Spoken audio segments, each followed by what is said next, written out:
Bonjour à toutes et tous, bienvenue à l'Université de la Terre. Je suis Sébastien Maire, délégué général de l'association France Ville Durable, qui réunit l'État et ses agences, des collectivités locales, des entreprises et des experts, et qui vise à repérer, rediffuser en France et à l'international des méthodes, des outils, des exemples de réalisation qui permettent d'accélérer la transformation écologique, énergétique des villes et des territoires, et dans le même temps de les faire monter en résilience.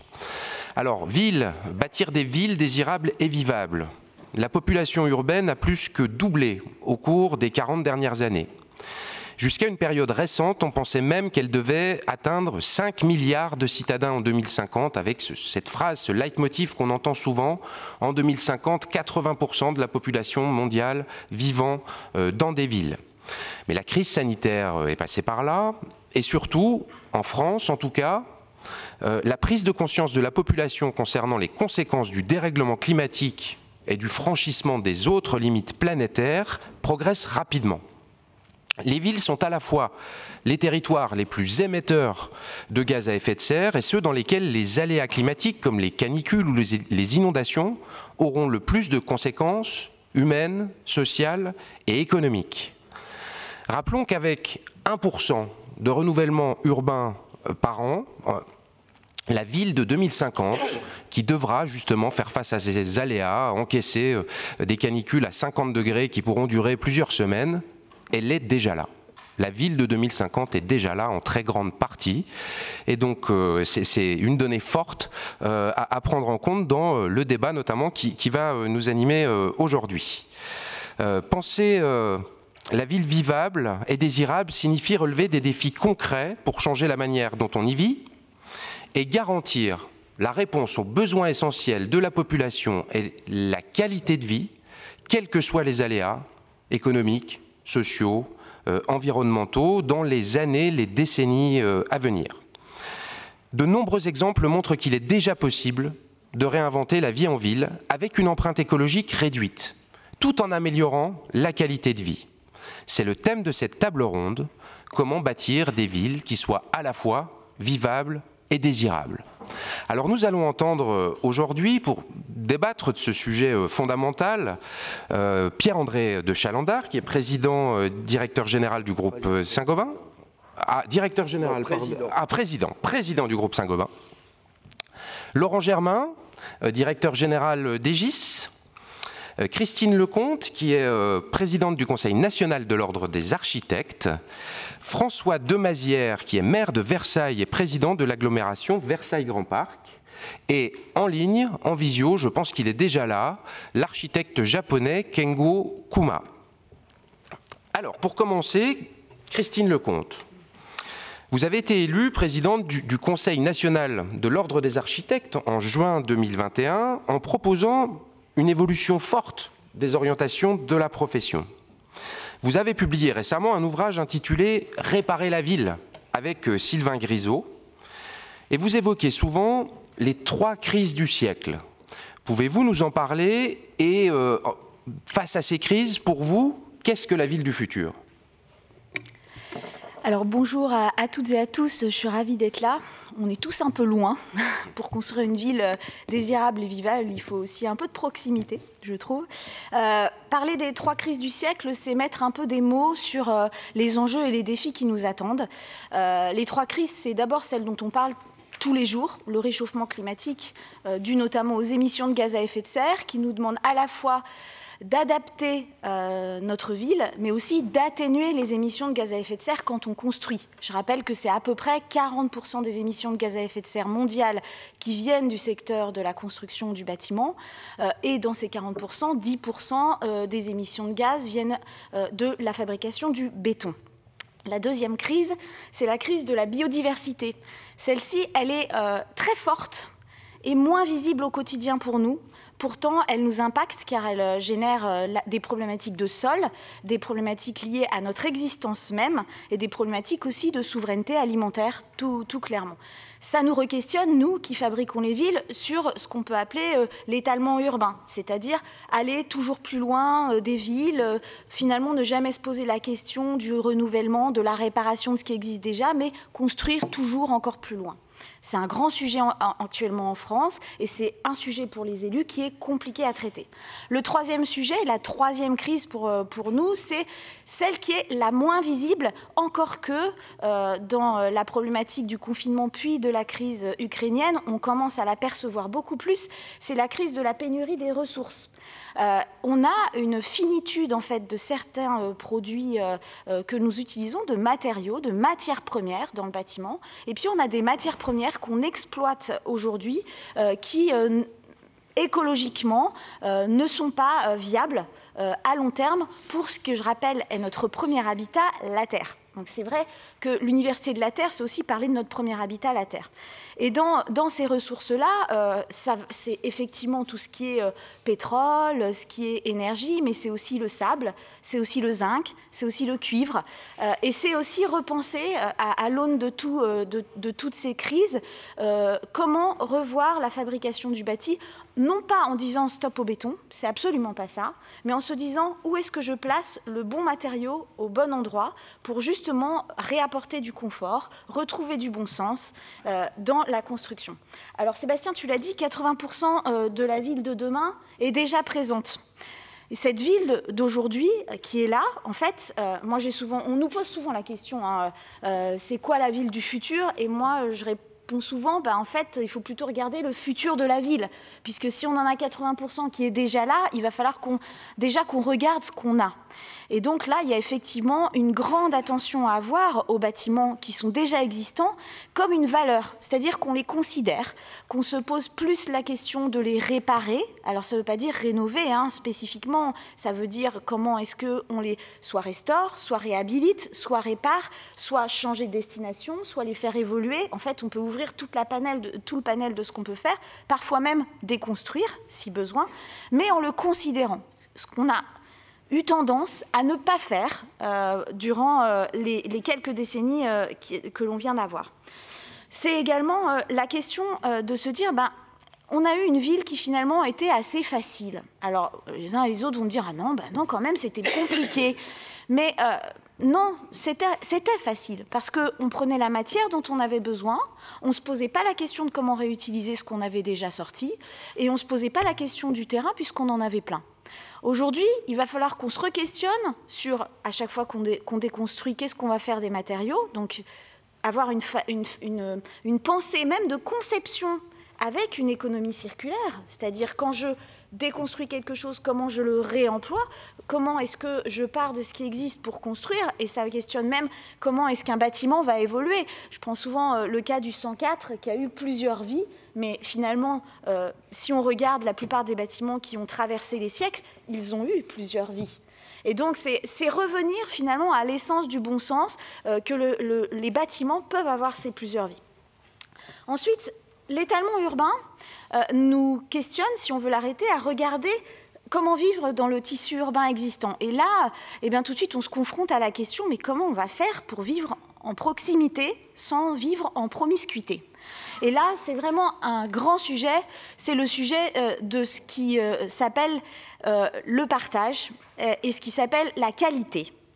Et aujourd'hui, la fabrication de la ville, elle doit sortir d'une émanation totalement économique pour revenir sur le sujet principal. Comment, quand on construit une ville, quand on construit du commun, des espaces publics, on est sur une spatialisation de la démocratie et non pas sur un ajout de produits économiques venant vendre la ville progressivement.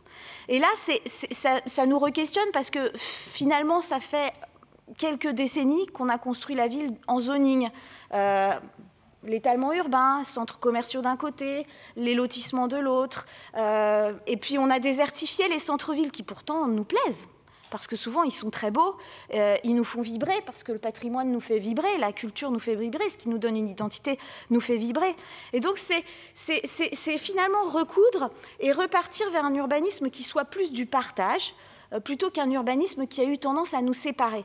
Et donc, finalement, penser aujourd'hui à bâtir le futur de la ville, pour moi, c'est aussi retisser des liens dans la société entre nous. Et c'est là où, en fait, il va falloir qu'on construise les récits de territoire autour de cette histoire, de refaire société autour de la spatialisation de nos espaces de vie. Et peut-être, dernière chose, on parle beaucoup aujourd'hui de tout ce qui nous arrive en termes de sobriété énergétique. On parle beaucoup aujourd'hui de la voiture qui consomme beaucoup d'énergie, notamment de pétrole. Mais il faut aussi voir, et Sébastien l'a très bien dit, que 70% des habitants seront exposés à plus de 20 jours de canicule mortelle par an en 2100.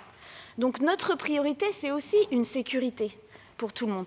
Et là où tu dis que l'Ordre des architectes a voulu repositionner la profession, c'est dans ce rôle-là également. C'est-à-dire qu'à un moment donné, si nous sommes une profession qui sommes réglementées, c'est aussi parce que nous avons un rôle de responsabilité par rapport aux espaces que nous construisons pour la sécurité du public. Et aujourd'hui, eh bien, il faut utiliser des matériaux qui ont une meilleure inertie. Il faut travailler à désimperméabiliser les sols pour travailler sur des îlots de fraîcheur réguliers et partout. Et en fait, il faut permettre à chacun que la vie adaptée la rende plus désirable et plus vivable.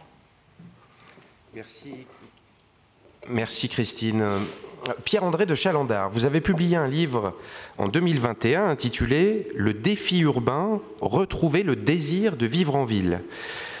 Pas avec un regard d'historien ou d'urbaniste, mais avec un regard d'industriel. Alors, quelle est votre définition d'une ville durable et désirable ? Alors, la première chose que je voudrais dire, et je crois que c'est très positif pour le futur. Moi, je suis un industriel, comme vous avez dit. Je vais redire un certain nombre de choses qu'a dit Christine à l'instant. Alors, les architectes et les industriels, ils ont toujours travaillé ensemble. Mais j'allais dire, historiquement, ils travaillaient ensemble de façon plus sur des sujets très précis. Hein, puisque les architectes, pour nous qui fabriquons des matériaux de construction, c'était des prescripteurs. Ce que je trouve très intéressant, c'est que les architectes, et pour moi c'est un peu nouveau, maintenant ils réfléchissent plus sur l'ensemble de la ville et du futur de la ville. Et nous aussi. Et ce qui est bien, c'est qu'on va dans la même direction. Et je pense que c'est positif parce qu'il y a beaucoup à faire. Alors, mon point de départ effectivement, sur ma réflexion sur la ville, ça a été cette crise sanitaire qui a complètement, enfin vous l'avez dit un peu, mais qui a bouleversé beaucoup de choses, qui a été un déclencheur et un accélérateur, hein, qui nous a fait prendre conscience de toutes les nuisances de la ville, des inégalités par rapport au confinement. Et puis je crois beaucoup aussi qui a modifié, et ça c'est très important aussi, notre rapport au temps. Et à l'espace. Et la ville, c'est le temps et l'espace. Donc la crise du Covid amène à réfléchir beaucoup sur tous ces sujets-là. Et donc il faut repenser la ville. La solution, c'est pas du confinement, c'est pas que tout le monde parte à la campagne. Hein. Vous avez donné des chiffres sur la ville du futur, c'est pas pensable. Donc il faut repenser la ville. Et on est obligé de repenser la ville parce que, comme vous l'avez dit, la ville, c'est 80% des émissions de CO2 dans le monde. Hein. Donc le défi écologique, il passe par la ville. Si on traite la ville, on l'aura traité, sinon on n'y arrivera pas, hein, pour 2% de la surface de la Terre. Et le deuxième choc, c'est le choc démographique, hein, puisqu'on va avoir 2,5 milliards de plus de gens dans les villes d'ici 2050. Donc, il faut... Alors, comment elle doit être, cette ville dans laquelle on a envie de revenir, hein, on retrouve le désir de vivre en ville. Moi, je vois quatre points pour cette ville idéale du futur. La première chose, c'est qu'elle doit être durable. La deuxième, c'est qu'elle doit être confortable. La troisième, c'est qu'elle doit recréer le désir de vivre ensemble. Et la quatrième, c'est qu'elle doit être facile à vivre et décider ensemble. Alors, Christine a déjà abordé en fait ces points, pas forcément dans le même ordre, mais je crois que c'est très important qu'on aille dans la même direction. Alors durable, deux choses. Il faut faire évoluer les modes constructifs, puisque le bâtiment, c'est 40% des émissions de CO2, donc il faut construire de façon durable. Et ça, nous, on réfléchit beaucoup aux nouveaux matériaux. Christine en a parlé, mais je pense que c'est... et il faut avoir des circuits courts. Et donc, je pense qu'on construira de plus en plus localement. On est en train de travailler, par exemple, sur l'utilisation de la terre. Hein, et donc, il faut réfléchir aux matériaux en prenant en compte l'élément durable. Et deuxièmement, il faut, j'allais dire, recycler à tous les étages. Hein. Il faut une ville circulaire. Et pour prendre une autre expression, mais de ce qu'a dit Catherine, je dirais que pour nous, et on réfléchit comme ça dans Saint-Gobain quand on met en place nos solutions de matériaux, il faut que un bâtiment d'aujourd'hui, ce soit la banque des matériaux de demain. Hein, mais ça suppose, si on veut le faire bien, parce que la déconstruction, le recyclage, la collecte, tout ça c'est très compliqué, ça suppose de construire différemment. Donc il y a beaucoup de choses à faire. Donc une ville durable, une ville confortable, et je crois que là il y a un point très important qu'on a vu dans le confinement et qu'on voit dans toute une série de villes aujourd'hui. Il faut remettre de la nature dans la ville. Hein, on ne va pas aller mettre la ville à la campagne, mais il faut mettre un peu de campagne dans la ville. C'est pas si facile, mais en fait, il y a pas mal de place dans la ville, si on repense autrement. Donc je pense qu'il faut remettre de la... Et puis, il faut éliminer les nuisances à la fois sonores, lumineuses, et puis il faut lutter pour que la ville soit plus confortable contre le mal logement. Et ça, c'est beaucoup le mal logement, c'est aussi beaucoup les passoires énergétiques. En France, c'est 5 millions de logements qui sont des passoires énergétiques. Troisième point, il faut une ville qui recrée le désir de vivre ensemble. Historiquement, la ville, c'est quand même par rapport à la vie d'autrefois, en vivant en ville, ça a accru beaucoup la solitude. Et je pense qu'il faut lutter contre ça. La ville anonyme. Pour ça, il y a beaucoup de choses à faire. Je pense qu'il faut retrouver, au niveau des bâtiments qui sont un traitement, il faut repenser des bâtiments qui recréent du lien social. Et ça, je pense que c'est un objectif pour les urbanistes et les architectes, d'arriver à concevoir des bâtiments qui recréent du lien social. Et puis il faut... Et ça, c'est beaucoup plus difficile. Mais il y a des exemples au monde qu'on y arrive. C'est un problème.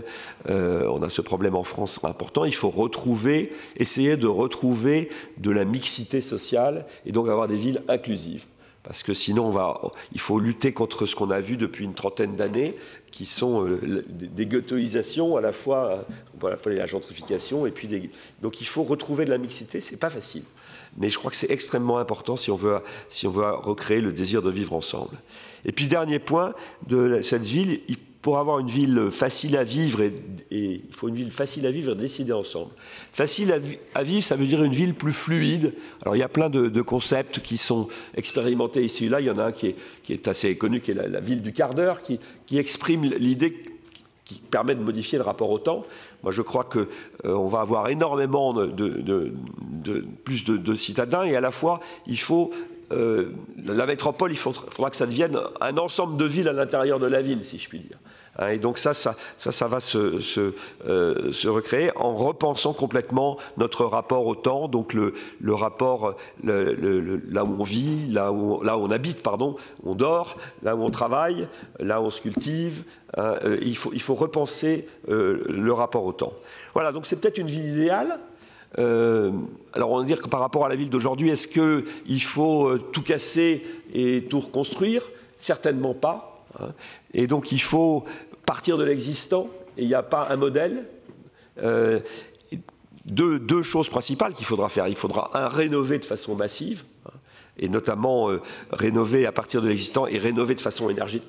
La rénovation énergétique, vous comprenez, vous avez bien compris, c'est un chantier absolument majeur de ce point de vue-là. Et puis dans les pays émergents, il va falloir construire bien du premier coup, qui est un autre enjeu. Donc on voit que les enjeux sont extrêmement importants.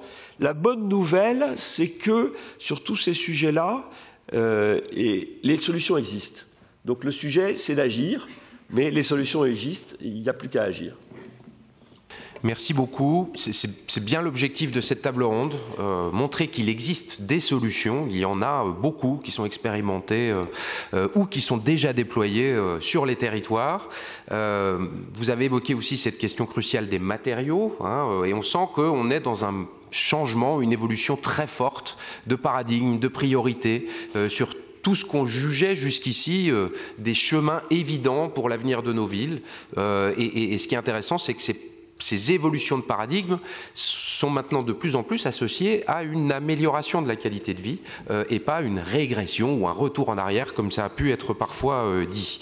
Alors François Demazière, vous êtes aujourd'hui un élu local, mais vous avez exercer des fonctions nationales dans le domaine de la culture et du patrimoine, dans les cabinets ministériels, en tant que directeur de la Fondation du patrimoine ou encore président de la Cité de l'architecture et du patrimoine.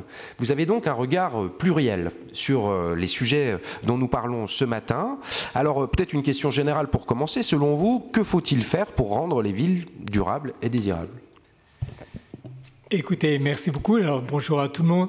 Les deux intervenants que nous avons écoutés sont évidemment très convaincants et je ne fais que contribuer dans le même sens. Je crois, si vous voulez, que nous sommes dans un moment d'opportunité. Ce nouvel intérêt, et il se manifeste d'abord par une façon différente de voir le patrimoine et l'existence qui est bâtie. Christine Lecomte le rappelait, et je tiens à souligner que c'est vraiment un changement assez fort, c'est carrément un changement de paradigme d'entendre la présidente de l'Ordre des architectes qui plaide finalement pour les bâtiments existants et pour repenser les bâtiments existants plutôt que de les détruire et reconstruire. Cette évolution, elle est extrêmement sensible pour quelqu'un qui, comme moi, effectivement, a eu des responsabilités dans ce domaine et qui a connu, il y a peu de temps encore, au contraire, le primat de l'architecte qui faisait son œuvre, une œuvre qui devait être assez démonstrative pour que son nom reste. Aujourd'hui, on n'est plus du tout dans cette logique. On est dans une approche qui est beaucoup plus collaborative. Donc le premier élément que je voudrais souligner, c'est cet intérêt nouveau sur l'existant qui va nous permettre de penser un peu plus sereinement l'évolution de la ville. Parce que cet existant, les gens souvent l'apprécient, ce qu'on appelle le patrimoine, il peut être un patrimoine ancien ou il peut être un patrimoine plus récent. J'ai vécu dans ma ville, qui est une ville d'histoire, puisque je suis maire de Versailles, j'ai vécu la dernière canicule. Eh bien, il est évident que nos bâtiments historiques ont une inertie qui fait que les gens s'y trouvaient bien. Et donc, on se retrouve avec une qualité qu'on n'avait plus en tête. De même, on le rappelle souvent, mais c'est au moment de la construction qu'il y a la création du maximum de gaz à effet de serre. Donc, quand vous avez des bâtiments anciens, il vaut mieux les préserver si possible et les requalifier. Donc ça, c'est le premier élément à souligner. Le deuxième élément, c'est que nous avons une accélération incroyable de la prise de conscience. Cette accélération, c'est le bon côté de la crise de l'énergie. Depuis le mois de septembre, je vois que mes collègues maires pensent différemment. Il faut le dire, ils pensent en économie. Et pensant en économie, ils pensent immédiatement comment préserver finalement dans leurs bâtiments, comment préserver la chaleur en hiver et comment se protéger des excès de chaleur en été. Et donc, de façon très pragmatique, je vois une accélération incroyable des investissements qui vont se faire en ce domaine. Et les réflexions s'ouvrent très vite. Par exemple, la géothermie était quelque chose qui, en France, avait très peu avancé. Eh bien, depuis ce mois de septembre, dans la région Île-de-France, tout le monde se met à réfléchir à la géothermie. On redécouvre les bienfaits de la géothermie de surface, qui est assez simple à mettre en œuvre, et bien sûr, aussi la géothermie qui est beaucoup plus coûteuse en profondeur. On voit aussi actuellement qu'il y a une nécessité de réfléchir différemment l'articulation entre les défenseurs du patrimoine, j'en suis un d'ailleurs, je ne le cache pas, et puis ceux qui savent qu'il faut penser l'isolation thermique des bâtiments. On se dit qu'il faut arrêter ces querelles et qu'il faut essayer de progresser. Et évidemment, il faut garder la belle unité architecturale de nos villes anciennes. Mais en même temps, il faut se dire comment on peut tout de même améliorer les choses. Donc il y a un dialogue à instaurer qui n'existe pas encore beaucoup. D'ailleurs, moi j'ai suggéré aujourd'hui au ministère concerné de progresser en ce domaine, de rapprocher les gens, parce que Pierre-Henri de Chalandard le disait tout à l'heure, il y a aussi des progrès technologiques. C'est vrai qu'aujourd'hui, vous avez des toits en zinc, dans ma ville, on fait plutôt des toits en zinc, et bien, on a des produits qui commencent à vraiment être très très similaires à du zinc. Donc ça peut être des produits photovoltaïques en zinc. Vous voyez donc des capacités nouvelles de pouvoir améliorer ce dialogue qui, je peux vous en témoigner en tant que maire, est absolument essentiel dans le concret de la mise en œuvre des mesures à prendre aujourd'hui. Alors, je dirais aussi, pour qu'on puisse progresser ensemble, il faut changer nos formations. On ne se rend pas compte aujourd'hui, mais les formations dans les écoles d'architecture, on ne vous parle pas du tout de rénovation de patrimoine. c'est une chose qu'il faut certainement introduire assez rapidement pour que l'on puisse justement bénéficier de l'existant et essayer d'améliorer cet existant. On parle aussi très peu du problème de l'investissement public. Or, je peux vous dire que l'un des problèmes majeurs pour la qualité de la ville et pour prendre en compte ces considérations, c'est le prix du foncier. Le foncier, malheureusement, souvent aujourd'hui, il dérape complètement. Regardez le prix du foncier dans des villes attractives, il est devenu délirant. Et là, il y a un effort à faire de la part de la collectivité publique. Aujourd'hui, l'État français, il vend le plus cher possible, comme les autres. Et donc, il n'y a même pas cette réflexion en disant, il y a peut-être des opportunités aujourd'hui, en disant, si on baisse un peu le prix du foncier, on va pouvoir faire un bâti de qualité et on va pouvoir intégrer davantage ces préoccupations environnementales. Et je crois enfin qu'il faut insister sur l'articulation avec le monde du paysage. Il y a maintenant 3 ans, on a créé la première biennale d'architecture et de paysage à Versailles, qui est financée par la région Île-de-France. J'avais fait cette suggestion parce que c'est à Versailles. J'avais fait cette suggestion parce que pour moi, si vous voulez, il n'y a plus d'opposition entre le monde du paysage et le monde de l'architecture. C'est exactement le même combat. Le paysage, il est aussi bien le grand paysage à l'extérieur de la ville, c'est-à-dire en gros c'est la question de la protection de nos terrains agricoles, donc il faut éviter l'étalement urbain, mais il est aussi à l'intérieur de la ville parce qu'il faut revégétaliser, il faut planter des arbres. Et là encore, j'ai plutôt une vision positive parce que je vois que tous les maires, au moins les maires de France, ceux que je connais bien, sont mobilisés sur cette question de la revégétalisation de leur ville.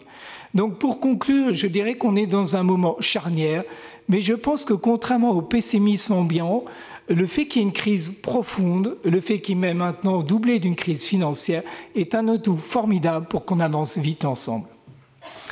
Faire de la crise une opportunité, c'est une définition de la résilience territoriale dont on parlera dans la deuxième partie de cette table ronde.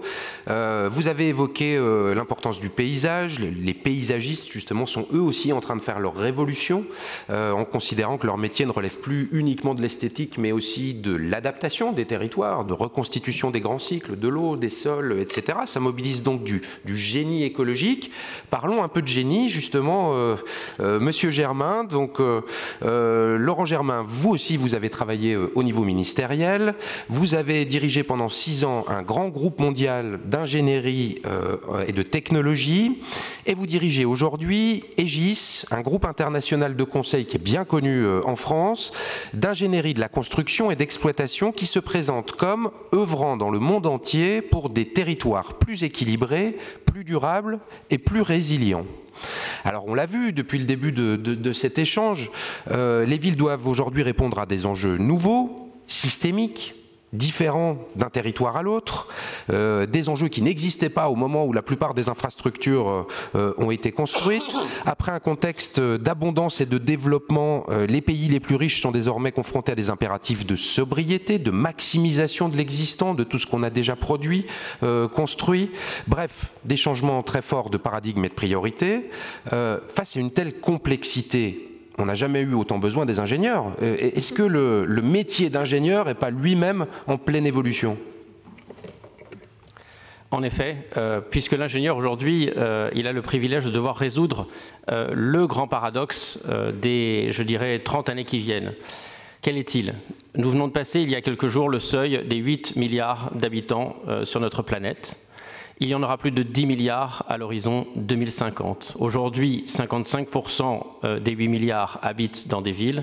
En 2050, 80% des 10 milliards habiteront dans les villes. Autrement dit, le nombre d'habitants qui habiteront dans les villes désirables et vivables que nous appelons de nos voeux va doubler à l'horizon 2050.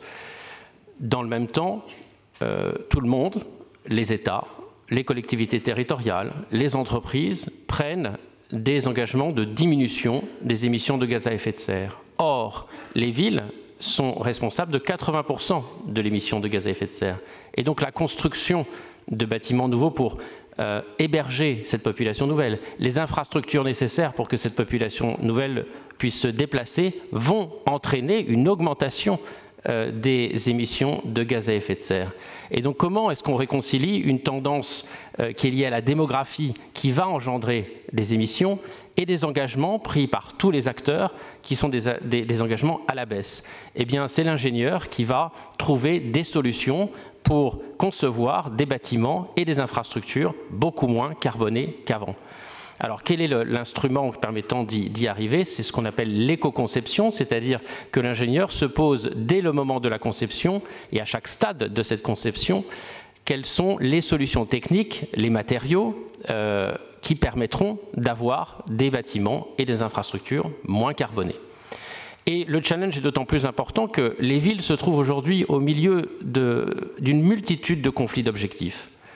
Premier conflit d'objectifs, le conflit d'objectifs entre la démographie et l'inclusion.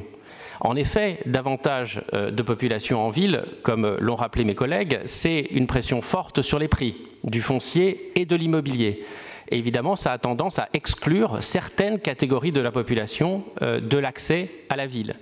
La lutte même contre le changement climatique, qui passe par moins de voitures en ville, met en place des systèmes comme des péages, comme des zones à faible émission, du smart parking, qui sanctionnent effectivement les gens qui ont des voitures plus polluantes.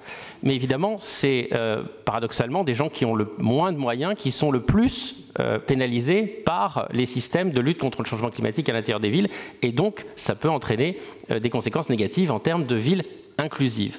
Deuxième conflit d'objectifs, le conflit d'objectifs entre la démographie et la santé publique, puisqu'effectivement, plus de démographie dans les villes, c'est davantage de gaz à effet de serre. Or, il y a une population, notamment dans les pays industrialisés, qui va vieillir, et donc les conséquences sur la santé publique sont relativement plus importantes pour cette catégorie de population, et donc la démographie peut entraîner des conséquences négatives en termes de santé publique. Troisième conflit d'objectifs, un conflit d'objectifs entre la démographie et la démocratie. Le grand paradoxe, c'est que la population souhaite vouloir, et Pierre-André de Chalendar l'a rappelé, être associée de plus en plus aux décisions qui concernent les infrastructures et les bâtiments de leur ville. En même temps, on constate que les taux de participation aux élections, et en particulier aux élections locales, ne cessent de se dégrader. Le taux d'abstention, même en 2014 en France, a quand même été de 36 ou 40% aux élections municipales. C'est quand même extrêmement faible, et on n'est pas en train de parler effectivement de 2020 où il y avait le Covid. 2014, c'était une année normale, et le taux de participation était faible. Alors, compte tenu de ces conflits d'objectifs, comment l'ingénieur peut créer une ville désirable et vivable? À mon sens, elle aura plusieurs caractéristiques. La première caractéristique, c'est qu'elle sera sobre. Il faut construire effectivement, il faut à la fois rénover des bâtiments existants massivement, ça a été rappelé, mais il faut aussi construire de nouveaux types de bâtiments. Et en particulier des bâtiments qui soient autonomes en termes de production de leur propre énergie, de recyclage d'eau de pluie, de manière à ce qu'il y ait davantage d'autonomie de ces bâtiments et qu'ils puissent moins être consommateurs d'énergie. Il faut que la ville soit plus verte, ça a été rappelé effectivement, le retour de la nature en ville. Il y a aujourd'hui beaucoup de villes dans le monde qui se lancent dans de très gros programmes. Celui que je connais bien, c'est en particulier Riyad, en Arabie Saoudite, ville dont la couverture végétale est aujourd'hui de 1%. Et qui prévoit à l'horizon 2030 de porter cette couverture à 9%, ce qui implique la plantation de 7 millions d'arbres. Troisièmement, ces villes seront plus verticales, car si on veut évidemment limiter l'artificialisation des sols, mais en même temps accueillir une population plus nombreuse, la solution, c'est évidemment de construire la ville sur la ville et d'être dans des villes plus verticales. Alors ça choque évidemment beaucoup en Europe, pour une raison simple, c'est qu'en Europe, les immeubles de grande hauteur, c'est-à-dire supérieurs à 50 mètres, ne représentent que 5% des immeubles de grande hauteur dans le monde. Et donc l'Europe a pris beaucoup de retard dans la construction d'immeubles de grande hauteur, qui ne seront pas d'ailleurs simplement des immeubles dans lesquels les gens vivront, mais dans le concept de désirabilité, ce seront des immeubles dans lesquels on trouvera des services évidemment pour le retail, des services en matière d'entertainment, de manière à ce que ces espaces puissent être aussi des espaces non pas simplement de vie, mais aussi de convivialité. Enfin, ce sera des villes plus participatives et plus inclusives. je suis toujours très frappé du fait que quand on prend des décisions de politique publique qui concernent la ville, on ne se pose pas forcément la question de l'impact que ça peut avoir sur telle ou telle catégorie de la population. Or, si on ne se pose pas cette question-là, il ne faut pas s'étonner ensuite que telle ou telle catégorie de la population ne participe pas aux élections.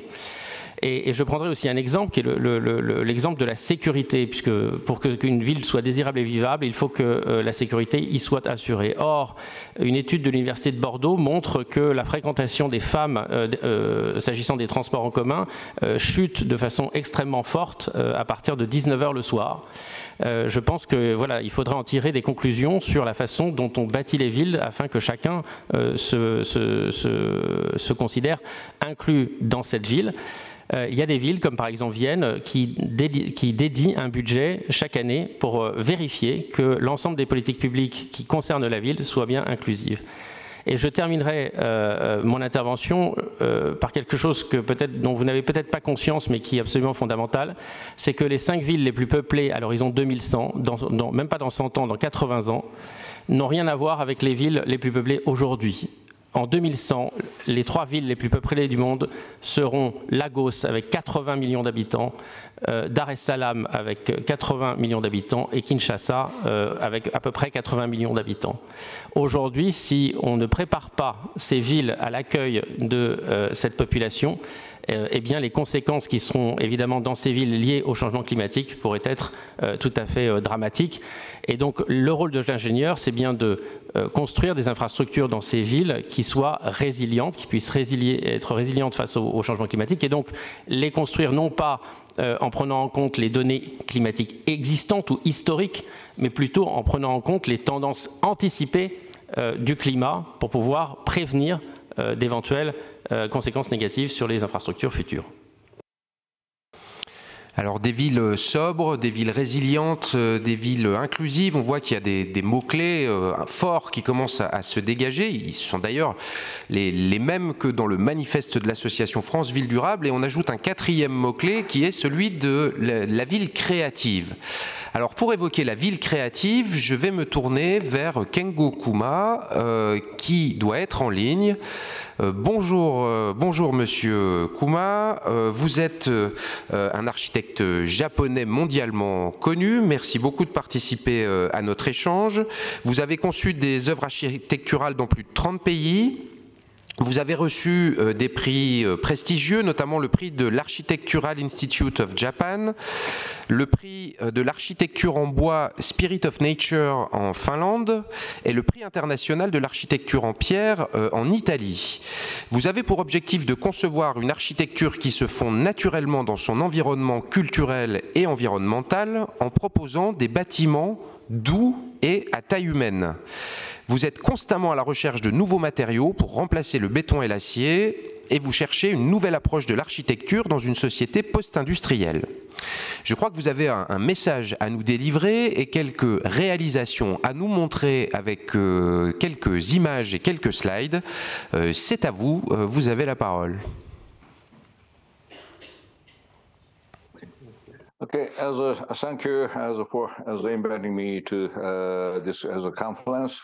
And today I prepare some slides as showing the relationship between Japanese culture and the Japanese the way of using forest. And the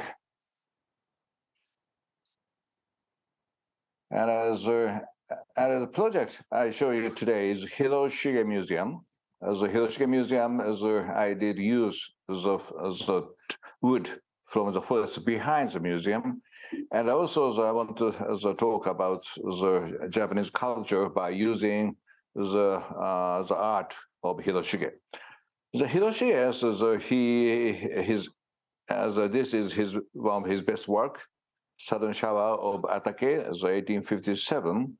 And in this, the wood block, he wants to show the natural cycle of Japanese city and Japanese forest, and the natural phenomena and the Japanese wooden bridge and the forest behind the rivers those elements are combined together, and it is showing the natural cycle of the Japanese forests and the city. City and forests are not divided; it is combined together, and they are while living in this the beautiful cycle of nature.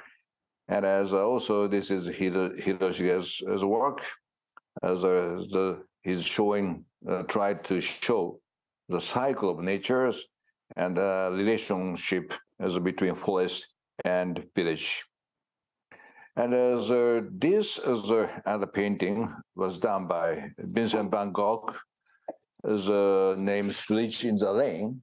As Vincent van Gogh learned many things from Hiroshige, and he learned the Japanese system from Hiroshige, I think. And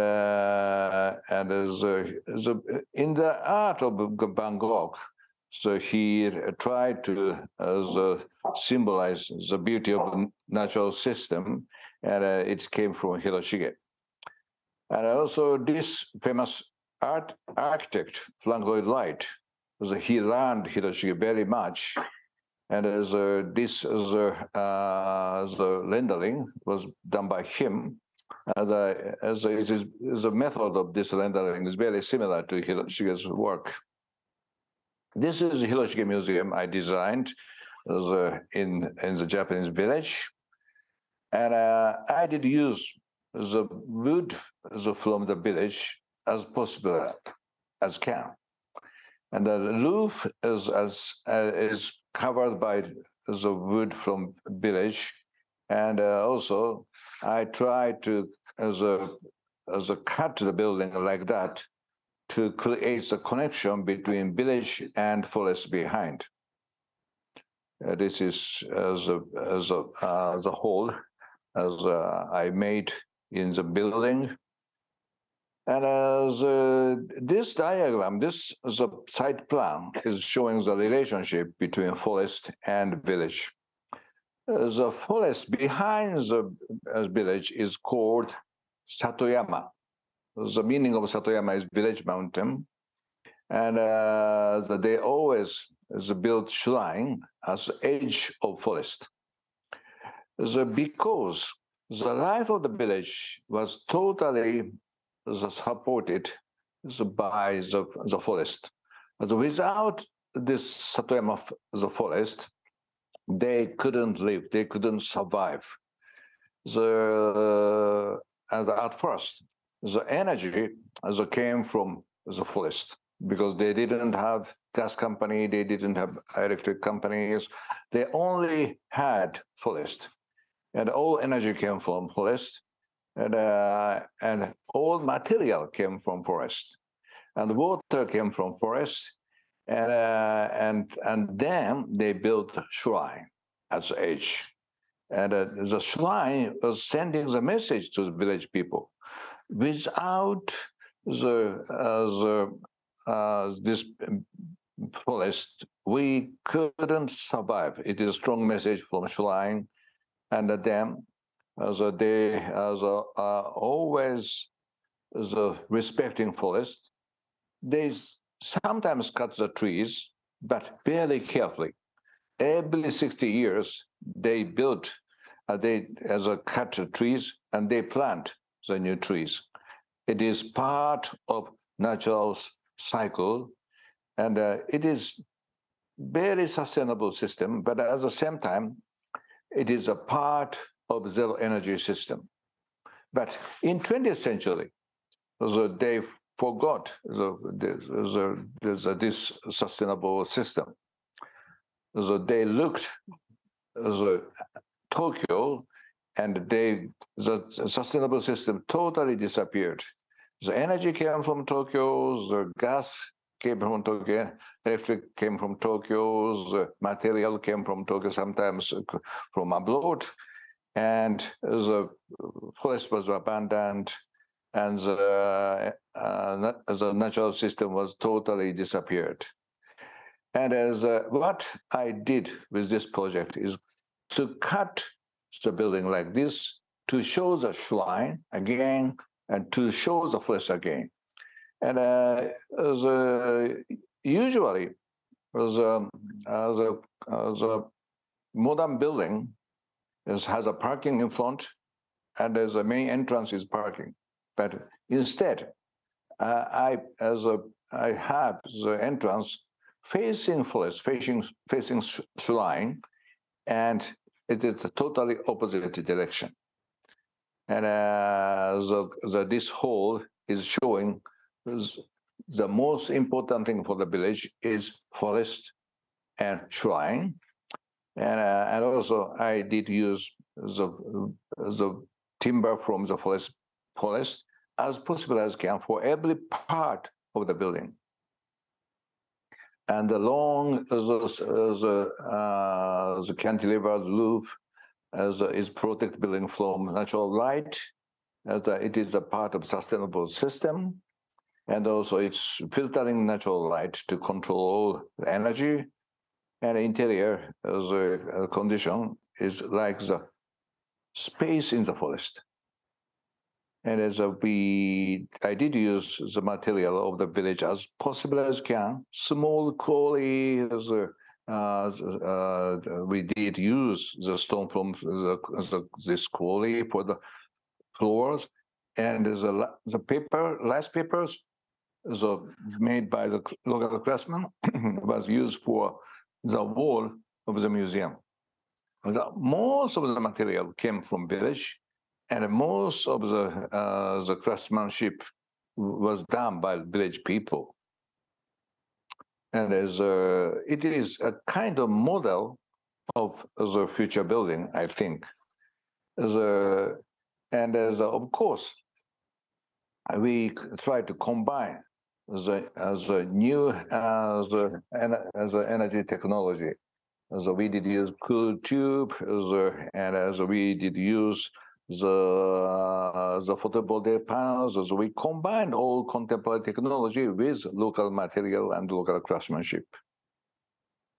And in China, we also try to do the same method.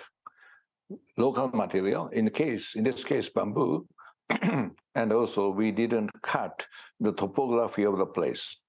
By preserving the topography, we could keep the original vegetation of the place. And the Great Wall is just there, it is very close.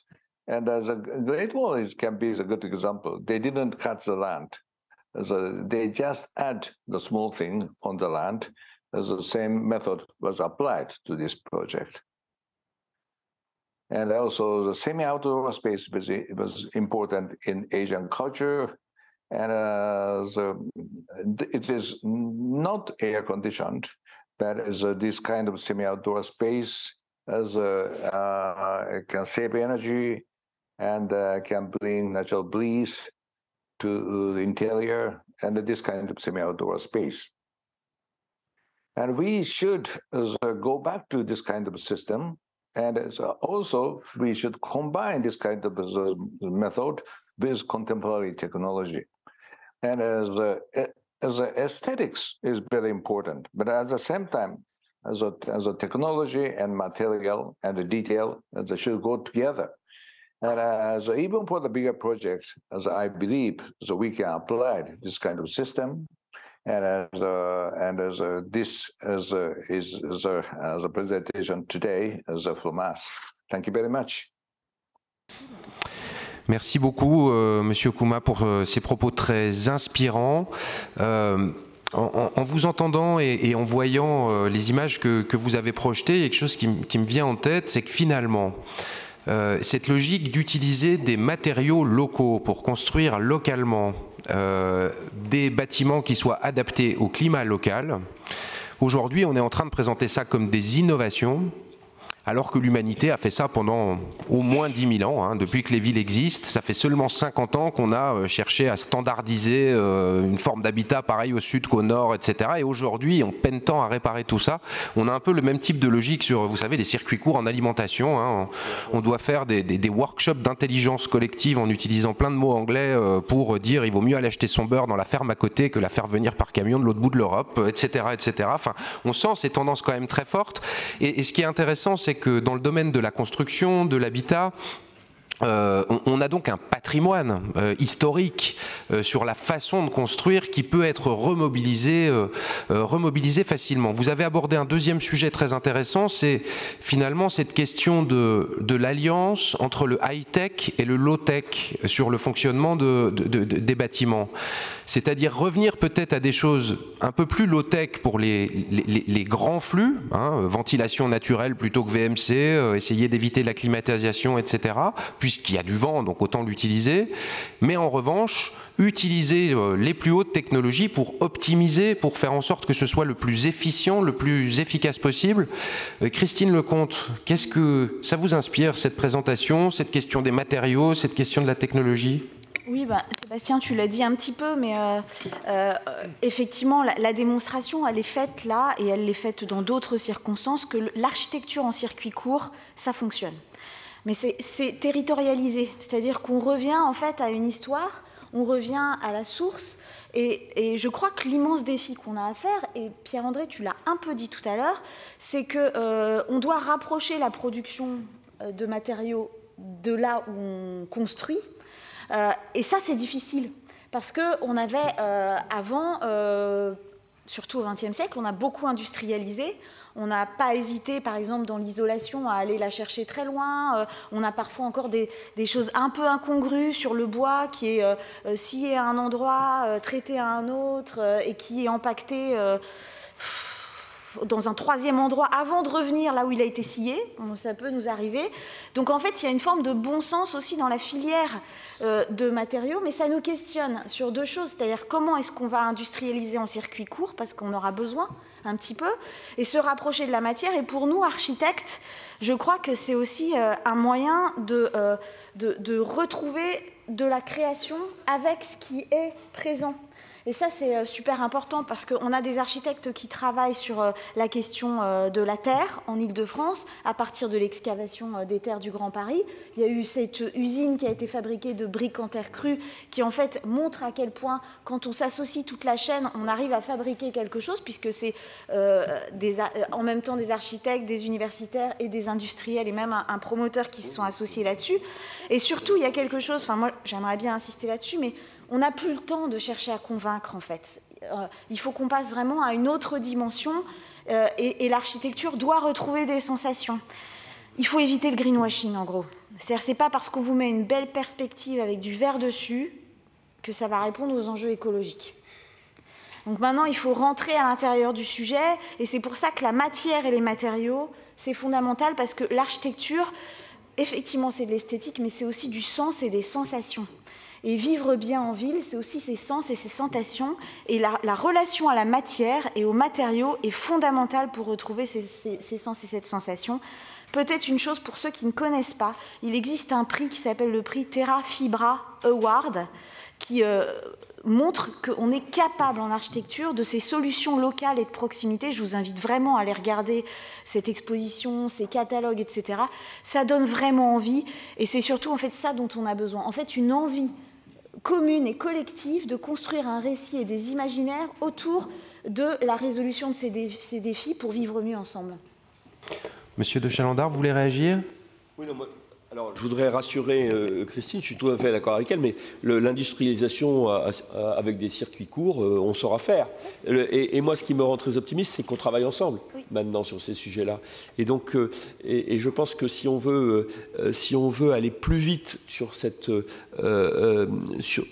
dans le sens de cette ville désirable, un des sujets les plus importants, c'est de travailler ensemble. Ce qui, à mon avis, fait qu'on ne va pas assez vite, et c'est paradoxal, ça fait partie des contradictions que Laurent Germain a signé tout à l'heure. Je pense qu'il faut impliquer tout le monde. Et alors, on peut dire impliquer tout le monde, ça va prendre du temps. Moi, je pense, je ne sais pas si c'est plutôt à François de parler de ça, si le fait que les élections, les gens ne votent pas, ça ne veut pas dire qu'ils ne veulent pas participer, à mon avis, à la construction de la ville. Donc il faut perdre le temps de travailler ensemble, si on veut aller plus vite, parce qu'il y aura appropriation, et il faut donner plus de pouvoir aux échelons locaux. Alors ça va être musique à tes oreilles, mais je pense que c'est fondamental si on veut aller plus vite. Puis après, le deuxième truc qu'il faudra faire aussi, si on veut aller plus vite, c'est d'investir. Et là, moi, je suis très frappé en ce moment. La rénovation énergétique, c'est un chantier absolument énorme. Quand je vois les sommes, si je prends le cas de la France, qu'on met là-dessus, et je les compare par rapport à ce qu'on met pour subventionner l'énergie aujourd'hui, c'est un facteur de 1 à 10. Bon, il faudrait investir massivement dans la rénovation énergétique et dans les bâtiments publics, qui renvoie aussi à des problèmes de gouvernance, mais je pense qu'il faut investir massivement, et c'est la meilleure manière, en fait, de régler les sujets de la fin du monde en pensant à la fin du mois, parce qu'on va faire aussi beaucoup d'économies si on investit dans la rénovation énergétique. Perdre le temps de travailler ensemble, je trouve l'expression vraiment intéressante. Alors, monsieur de Mazières, j'imagine que vous allez réagir à tout ce que vous avez entendu. J'ajoute peut-être une question en plus pour votre réponse. Monsieur Kouma a beaucoup parlé aussi d'esthétique, hein, l'esthétique comme critère de désirabilité de cette ville et de cet environnement urbain. Et vous avez récemment signé une tribune dans la presse qui s'intitulait « L'enlaidissement du cadre de vie des Français n'est pas une fatalité ». Est-ce que vous pouvez nous en parler un petit peu également ? D'abord, je pense que je voudrais remercier Kengo Kouma parce qu'il nous a montré des œuvres absolument magnifiques. Toute son œuvre est magnifique. Mais il a insisté sur deux choses, et ça a été repris aussi bien par Christine que Pierre-André. C'est vrai que souvent, la beauté de nos villes, elle est née des matériaux existants à proximité. Regardez Toulouse, c'est une ville rose. Pourquoi ? Parce que le matériau existant, c'était une grès rouge. Versailles est une ville blonde. Pourquoi ? Parce que c'est un calcaire blond. Et au fond, si vous voulez, je pense que ce qu'on est en train de vivre va permettre effectivement de retrouver une forme de beauté, parce que ça permet d'éviter le bête régionalisme dont on nous a souvent parlé et bassiné ces dernières années en disant il faut éviter ces constructions sans intérêt. Mais quand ça s'inspire vraiment des matériaux existants, quand de traditions existantes, alors là, au contraire, ça a beaucoup d'intérêt. Deuxième élément qui a été souligné, c'est la combinaison du high-tech et du low-tech. Oui, ça, c'est une approche extrêmement intéressante parce qu'il faut avoir ce respect des matériaux existants, il faut avoir ce respect des traditions de construction existantes et en même temps, il faut les combiner avec ce qu'amène l'intelligence du XXIe siècle. Et je crois qu'on en a aujourd'hui de très belles démonstrations. Pierre-André, tu disais, et je suis tout à fait d'accord avec toi, il y a une chose importante aujourd'hui, c'est que les investissements publics soient concentrés sur tout ce qu'on vient de dire, c'est-à-dire comment améliorer les rénovations des bâtiments, comment faire des économies d'énergie, plutôt que de continuer à privilégier les dépenses d'énergie. Enfin, le changement des mentalités, oui, je crois que les élus maintenant ont bien compris que c'était une nécessité, c'était un impératif. Et je reviens sur ce que tout à l'heure je soulignais, finalement cette contrainte financière qui est en train d'être une priorité aussi dans la gestion du quotidien dans les communes, devient un atout parce qu'elle nous met dans l'obligation d'une nouvelle réflexion collective. Monsieur Kouma, vous voulez réagir, poser une question à nos intervenants? Sinon, on en aura d'autres à vous poser par la suite. Mais si vous voulez réagir, n'hésitez pas.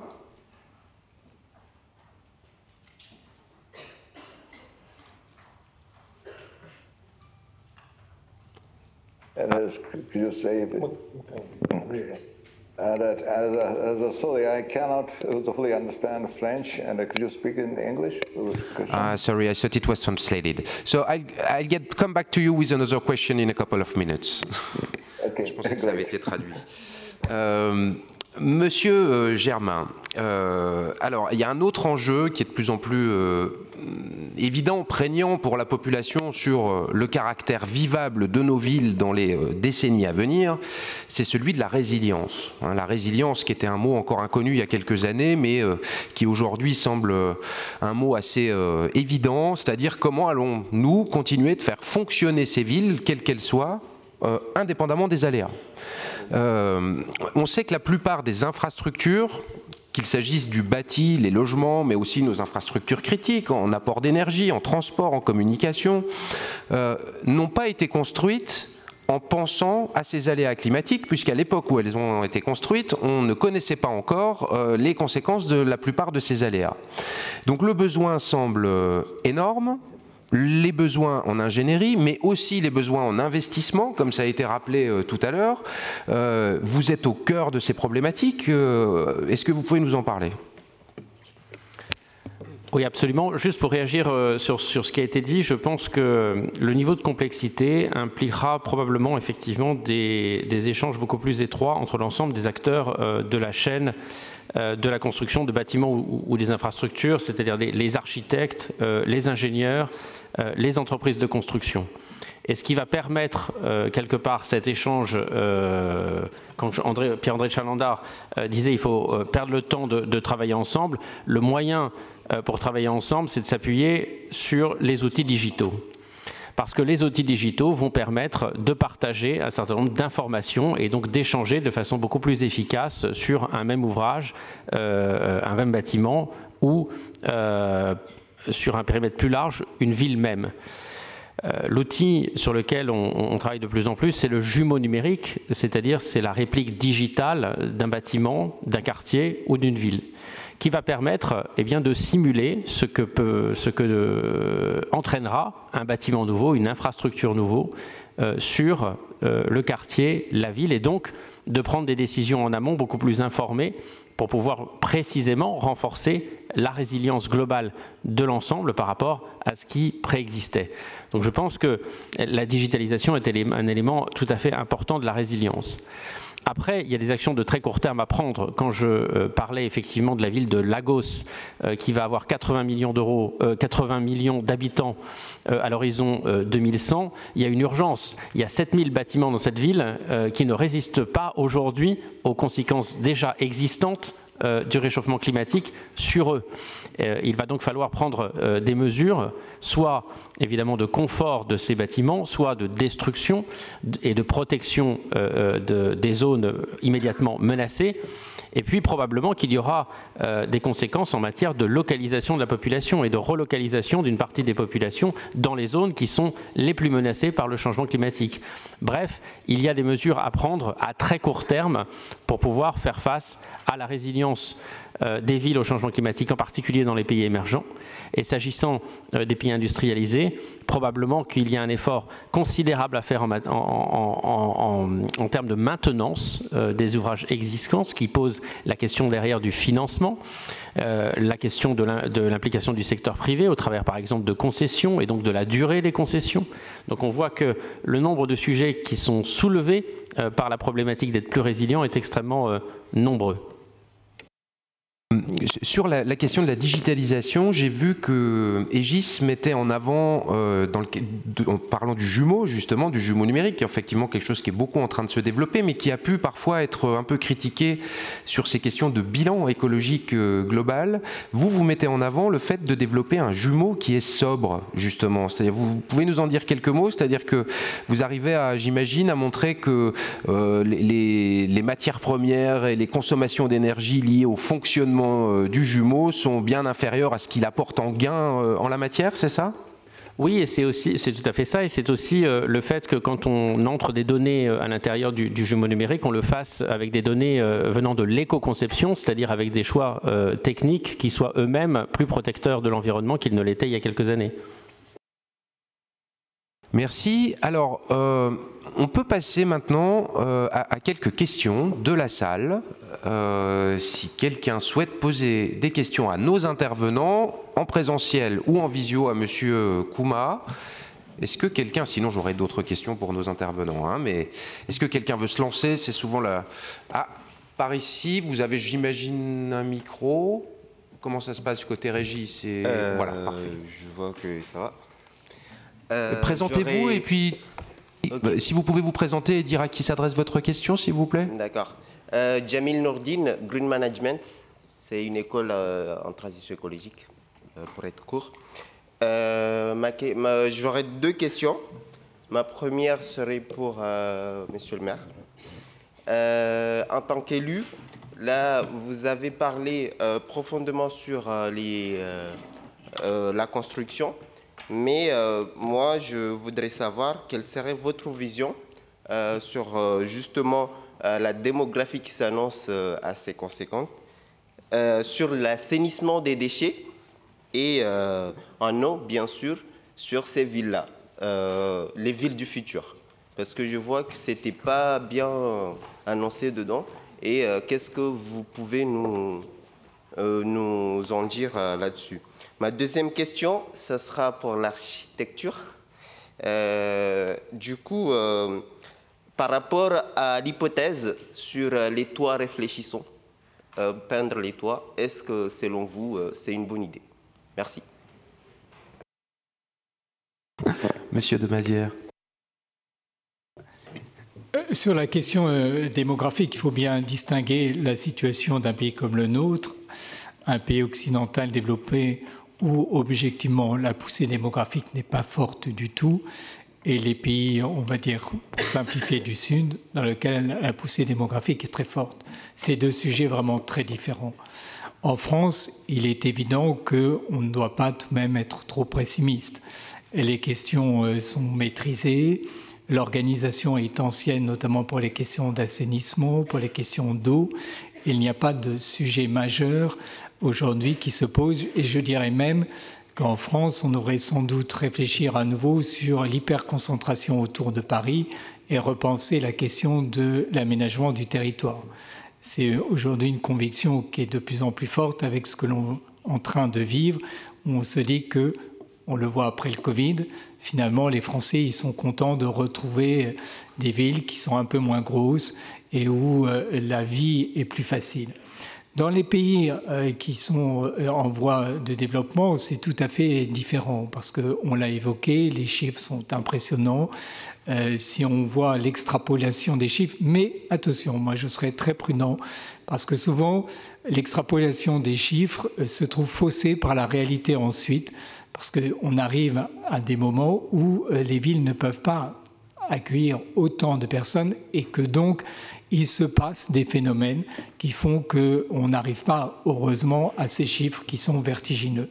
Mais pour autant, il faut absolument adapter très rapidement. Et je crois qu'il y a une solidarité internationale organisée, c'est sûr, qui est encore assez déficiente, et que toutes les technologies qui existent dans nos pays développés doivent profiter aussi à ces pays.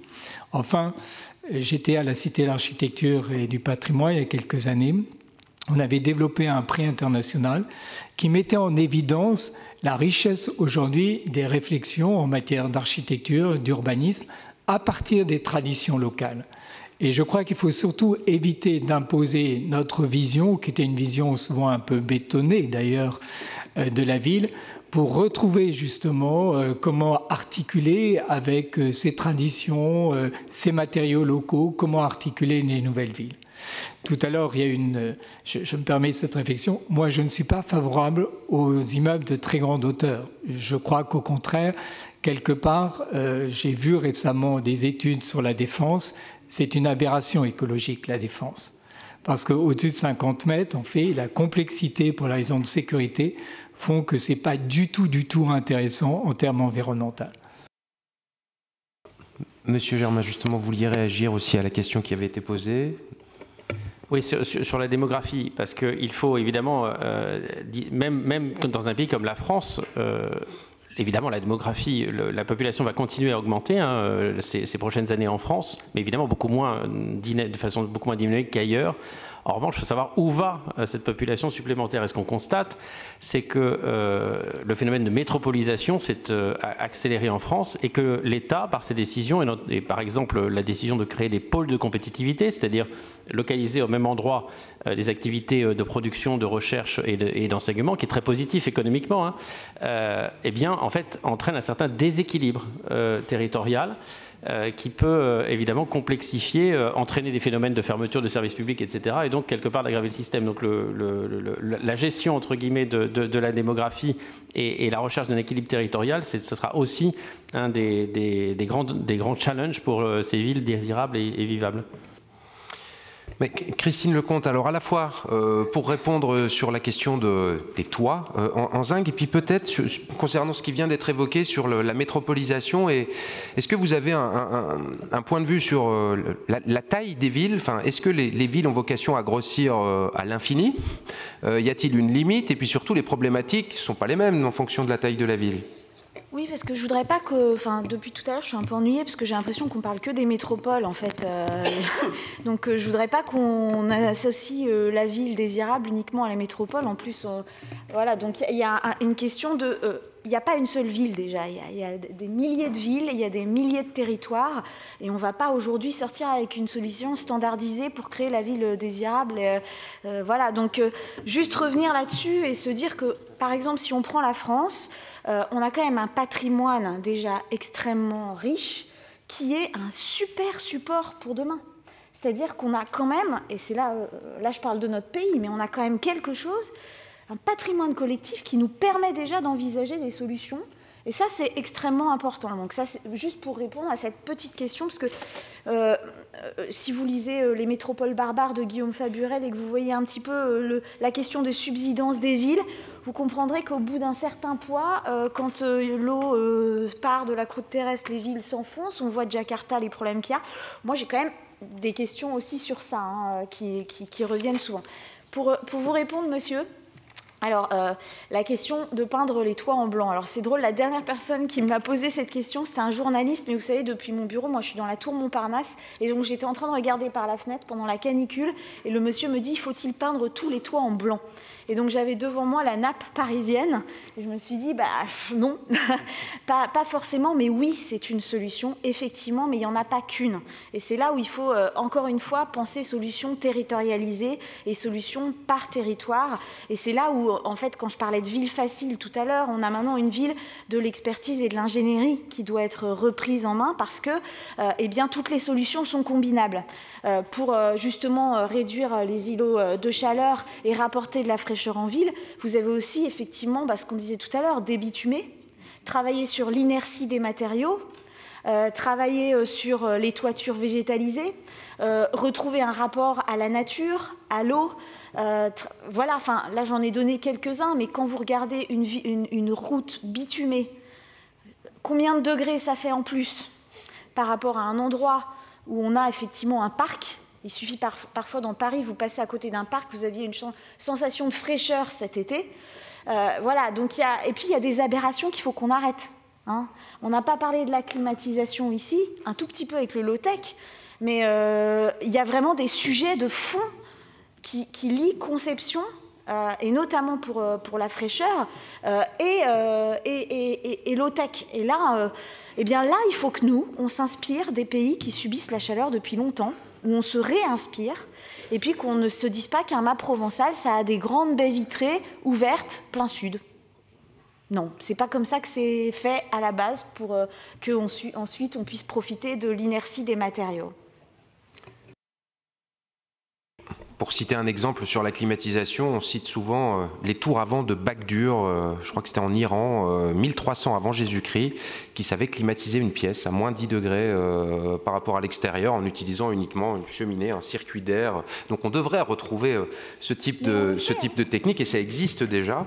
La seule différence, le seul petit bémol que je donnerais, c'est que malheureusement les évolutions climatiques qui sont attendues risquent de demander un peu plus, parce que si on dépasse les 50 ou les 55 degrés, on risque peut-être d'avoir là besoin de quelques zones de refuge pour la population qui, elle, soit climatisée. Il y a de plus en plus de réflexions sur, à l'échelle de l'immeuble, il y a peut-être, ou de l'îlot, il y a une pièce qui sert de refuge pendant les grandes vagues de chaleur pour au moins les personnes vulnérables, les personnes âgées, etc.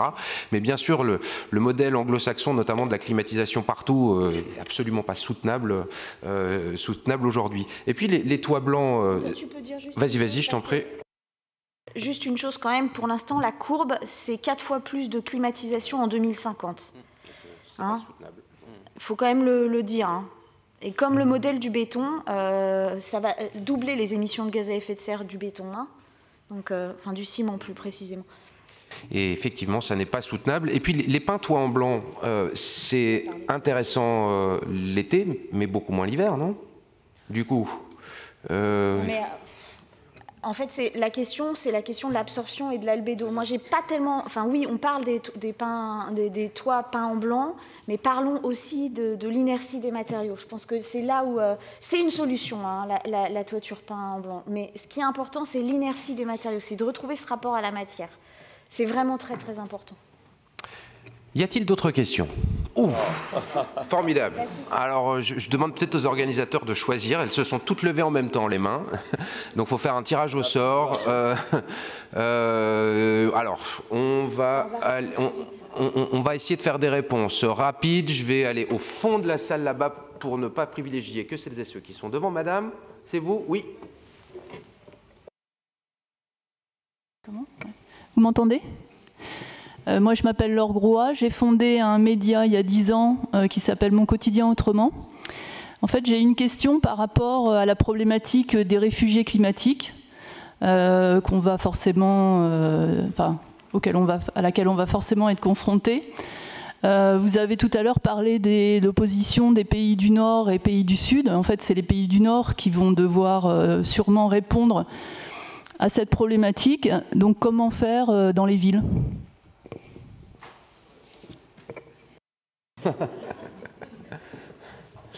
Alors, peut-être on peut dire un truc.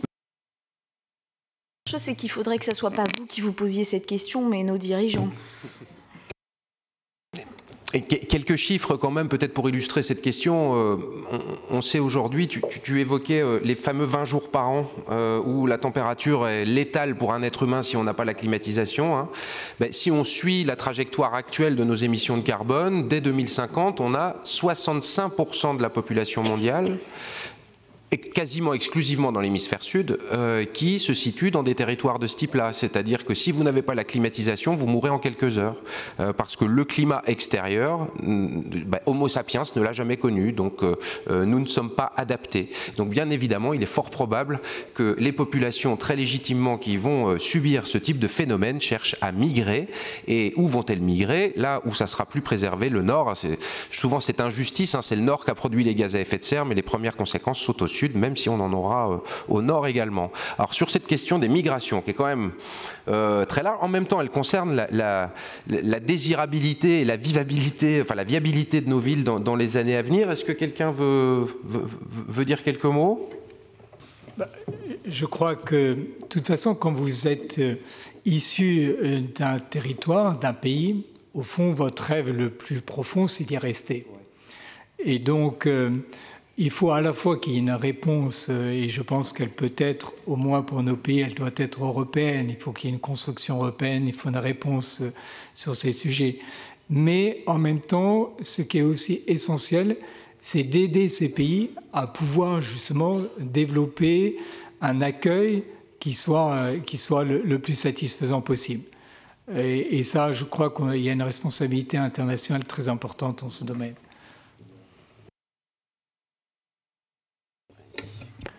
Alors, un des acquis de la dernière COP27, c'est quand même la création d'un fonds sur les conséquences du changement climatique dans les pays qui sont les plus touchés. Donc, je pense qu'il y a une première prise de conscience internationale aujourd'hui que si on veut effectivement limiter, mais même si je suis d'accord avec vous, hein, on ne pourra pas limiter les réfugiés climatiques parce qu'ils seront là, parce que tout simplement il y a des zones qui ne seront plus vivables.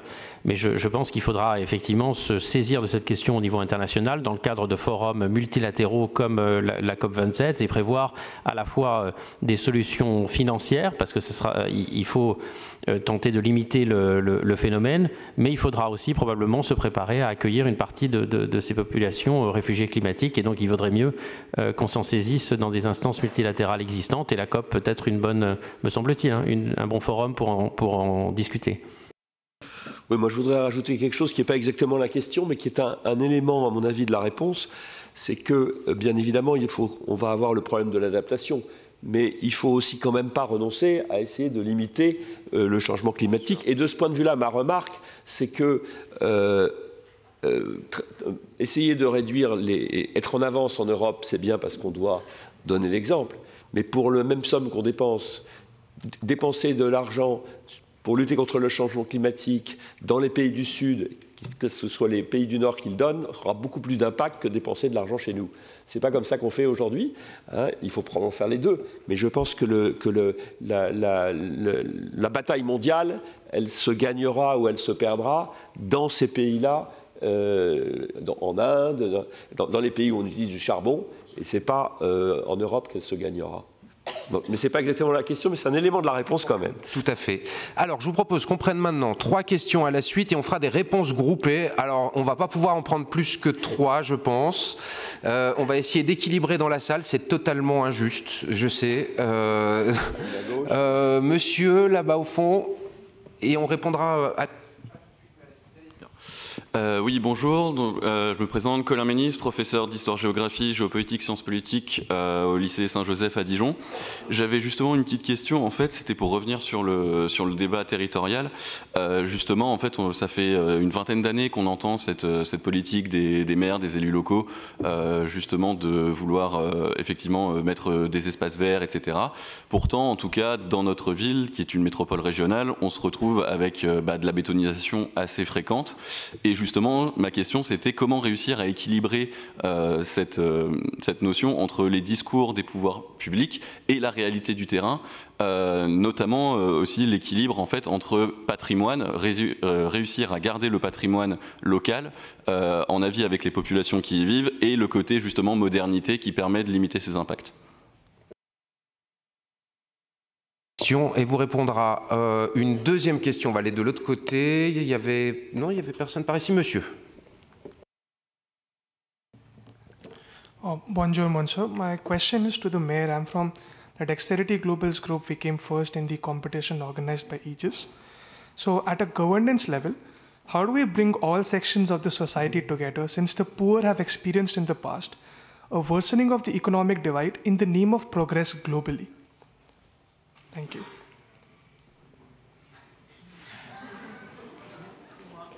Je pense avoir compris, mais je pense que vous avez dit, parce que c'est le début que j'ai pas entendu, c'est une question pour le maire, c'est ça vous avez dit? Was it a question for the mayor? Yes, Monsieur. For the mayor. Could you just repeat? Sorry. Sure. So at a governance level, how do we bring all sections of the society together, since the poor have experienced in the past a worsening of the economic divide globally in the name of progress? Very interesting question. Hard to answer, I guess. Monsieur. Oui, bonjour. Pascal Cotin, éco-citoyen. Je voulais savoir s'il était prévu de faire une pression sur les politiques pour faire évoluer le code rural, enfin le code de l'urbanisme, parce que les toits en blanc, on n'aura pas l'autorisation. Isoler les murs par l'extérieur quand il y a mitoyenneté, on n'a pas l'autorisation. Et donc là, on est confronté à une nécessité et puis à une législation qui n'est pas en rapport avec cette nécessité. Je pense que Christine Lecomte pourra répondre et on va en prendre une quatrième. Madame, juste au milieu. Oui, donc moi, bonjour, c'est mademoiselle Mukeitou Abiba à Green Management School. Et moi, j'avais une question qui est... Vous avez parlé d'inclusion, et j'avais l'impression que c'était plus de l'inclusion sur le plan économique, mais je voulais savoir, est-ce que vous avez prévu quelque chose pour les personnes en situation de handicap? Parce que malheureusement, il n'y a pas énormément de logements, et même au niveau architectural, est-ce que vous avez prévu des logements qui peuvent moduler en fonction des différents types de handicap, mais aussi du fait du vieillissement de la population, en fait, qu'est-ce qui est pour ce type de personnes? Merci. Donc, Christine répondra. Pour les réponses, Monsieur de Mazières, pour la première question. Oui, sur la végétalisation des villes, comment la rendre quelque part un peu obligatoire et non pas dans le discours. L'instrument numéro 1, c'est le plan local d'urbanisme. C'est là où tout se joue en réalité. Si vous avez des règles qui sont strictes, qui sont par exemple de préserver un minimum de pleine terre, moi je l'ai introduit dans mon PLU, c'est qu'il y a sur ma ville encore quelques rares, parce que c'est une ville assez dense, quelques rares espaces non construits, en dehors bien sûr des allées historiques qui sont protégées par ailleurs au titre du patrimoine. Eh bien, sur ces zones, j'ai imposé une règle, si vous voulez, qui est 50% de terre, avec une déclinaison, c'est-à-dire 25% de pleine terre, pour avoir des arbres de grande hauteur, et puis les autres 25%, ça peut être de la terre de sur 1 mètre, sur une dalle de béton, s'il y a un garage ou une activité dessus. Donc voilà, c'est vraiment l'instrument pour moi numéro 1. Le deuxième instrument, si vous voulez, on a beaucoup parlé, c'est la concertation. C'est-à-dire que de plus en plus, les villes tout de même travaillent en proximité avec les gens qui y vivent. Et donc là, il y a un dialogue qui s'instaure. Et je suis persuadé que les maires sont extrêmement sensibles à ça. C'est au moment des élections, on l'a vu d'ailleurs, la question de la nature en ville est devenue essentielle. Moi, je peux vous dire, alors ça tient à des convictions personnelles, mais mon slogan, c'est Ville verte. Ah, alors c'est une histoire de ville, mais c'est aussi, j'ai un adjoint qui est responsable des arbres, il y a un plan arbres, etc. Donc, la meilleure façon de faire évoluer les choses, c'est regarder ce qui se passe dans les autres villes, peut-être prendre ce qui... et puis dire pourquoi vous ne faites pas ça. Si par hasard, ça c'est pas... dans votre ville, je ne vais pas reprendre le nom, je ne voudrais pas être indélicat. Sur la deuxième question, comment faire travailler ensemble les personnes alors qu'on n'y a pas réussi jusqu'à présent? Là, j'ai envie de vous dire, c'est un peu un message espoir, justement. C'est que je vois bien dans les jeunes générations, la question environnementale, elle est première. Et que donc, ils ont vraiment envie de faire bouger les choses. Et qu'ils exercent une vraie pression sur les responsables politiques. Et au fond, le politique, c'est toujours le miroir d'une société, surtout le politique local. Et si la population exprime très fortement, notamment à travers d'ailleurs sa jeunesse, ce type de besoin, ça va évoluer et ça va aller très vite. Et se vivre ensemble à travers cette préoccupation qui est généreuse, parce qu'au fond, c'est la préservation de l'humanité qui est en jeu, et bien, se vivre ensemble va pouvoir être très motivant. Et vous verrez dans les programmes, alors tout à l'heure, Christine disait très justement, il faut éviter le greenwashing, c'est-à-dire que c'est vrai que maintenant qu'on voyait les permis de construire, il y a des arbres partout. Donc il faut qu'on soit très vigilant pour que dire c'est une vraie réalité qu'on veut, c'est pas seulement l'artificiel. Voilà. Christine, peut-être pour les deux autres questions concernant à la fois les règlements d'urbanisme qui évoluent doucement au code rural et puis les questions d'urbanisme inclusif, notamment vis-à-vis des personnes en situation de handicap.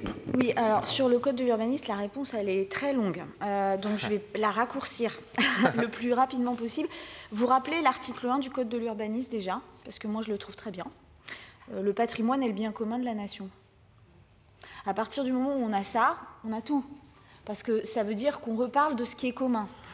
Donc le problème, c'est de revenir aux sources. Aujourd'hui, on a un millefeuille en fait, de codes, on a un millefeuille de normes, on a un millefeuille de choses à appliquer.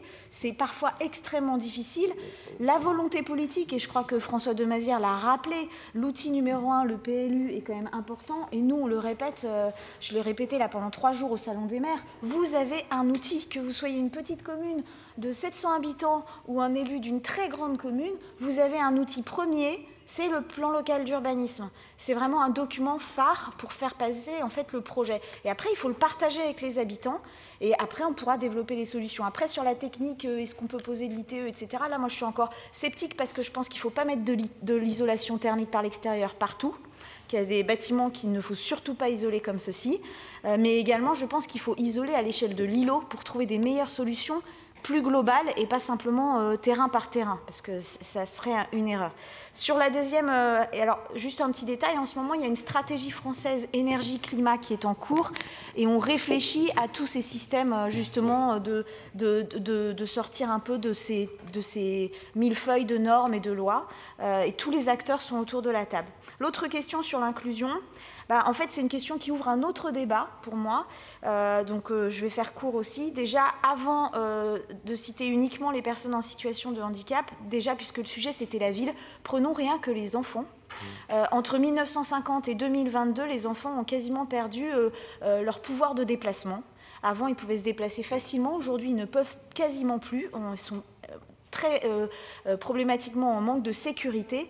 Et donc là, il y a une question qu'on n'a pas abordée, mais qu'on aurait pu aborder, c'est la question des mobilités en ville, de la place de la voiture et de notre rapport, en fait, au déplacement. Et là, bon, ça ouvre un autre débat. Donc, soit on squatte la salle et on bousille la conférence d'après, soit on se dit qu'il faut vraiment qu'on règle cette question de la voiture. Alors malheureusement, nous n'allons pas pouvoir squatter la salle. Ça aurait été un plaisir, mais nous sommes arrivés au bout de cette table ronde. Je vous remercie beaucoup. Merci à nos intervenants, nos intervenantes. Vous pouvez les applaudir. Et très bonne journée à l'Université de la Terre.